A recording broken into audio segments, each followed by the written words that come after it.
Just amahoro y'Imana nakomeze kubana namwe nshuti bakunze ba Eagle Stamina TV. Uyu munsi rero tukaba tugiye kubagezaho amakuru agezweho kandi akomeye muri Ukraine. Ibice bitandukanye bya Ukraine birimo Kiev byongeye kuraswaho bikomeye n'ingabo z'Uburusiya.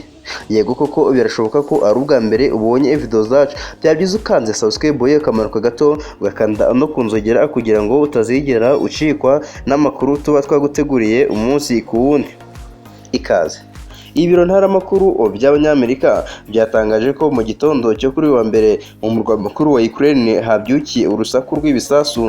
Abayobozi b'uturere two mu majyaruguru, mu burasirazuba no hagati muri Ukraine nabo bavuze ko bagabweho ibitero bya misile. Reuters dukesha iyi nkuru yatangaje ko umwotsi wagaragaraga hejuru ya Kiev nyuma yiturika ry'ibisasu ugera ku 10. Umuyobozi w'umurwa mukuru wa Ukraine yavuze ko ibitero byakubwe bikaba byakupye amashanyarazi n'amazi mu bice bya Kiev nk'uko ibiro ntaramakuru AFP bitangaza.